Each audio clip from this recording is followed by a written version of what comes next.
Meanwhile, the war that's already on shows no signs of winding up. In a few weeks from now, the war in Ukraine will have completed 1 year. And today is an important day in that war, a day of realization for Kiev. Every friendship, you see, has its limits. Ukraine is learning it the hard way. America has refused to give fighter jets to Ukraine. This is what President Joe Biden said. Mr. President, will the United States provide F-16s to Ukraine? No. Mr. President, will you give F-16s to Ukraine? Biden replied with a curt no. Same with Germany. It won't give warplanes to Ukraine. German Chancellor Olaf Scholz was as blunt as Biden in his refusal. Listen to this. What we need now is a serious debate in which to decide what has to be decided without creating a bidding war, in which perhaps domestic political motives are in the foreground instead of support for Ukraine.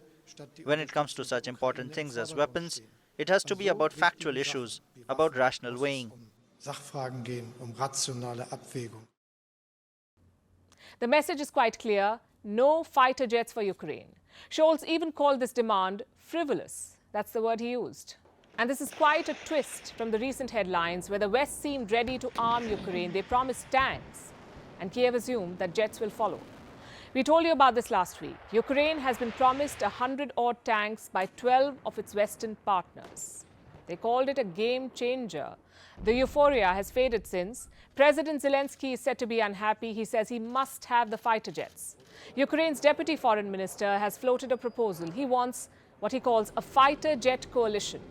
The idea did not fly. His wish list was exhaustive. He wanted warplanes of all kinds, American F-16s and F-35s, the Eurofighter and Tornado from Europe, the French Rafales, and the Swedish Gripen jets. Basically, whatever Ukraine can get its hands on. How will it help them? It'll help them dominate the skies. Right now, they have a fleet of Soviet-era fighter jets. They're more than 30 years old.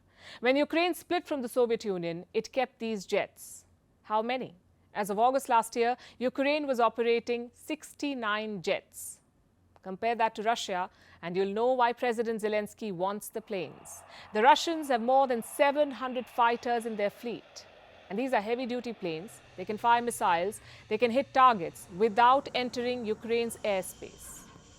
The thing is, Russia has not mobilized its vast air power yet. You see, air power is vital for winning any war.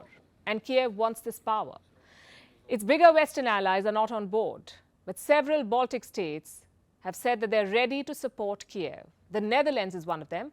It says it is considering supplying F-16s to Ukraine.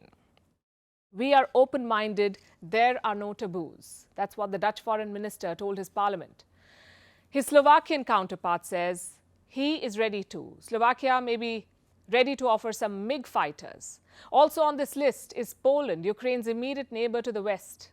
All these countries say they're open to offering jets, but they're waiting for a cue from the Western powers. The Dutch president suggested the same yesterday. Listen to what he said. There is no talk about delivering F-16s to Ukraine. No requests, no taboos. But it would be a very big next step. We are talking intensively with our allies about what could be done. I fully agree with the criteria named by the French president, how we can act together. So fighter jets remain off the table for Ukraine, at least for now. And without air power, neither side can bring a conclusive end to this war. But why are America and Germany refusing to give the jets? Do they want a long-drawn war, an impasse? Is this their way of opening the door for a negotiated settlement? It's worth looking at the latest report of RAND Corporation. It's a US government-backed think tank, the RAND Corporation. Its new report is titled Avoiding a Long War, US Policy and the Trajectory of the Russia-Ukraine Conflict. And this is what it says. The report says the US should try to end the ongoing war. It should push for a diplomatic solution.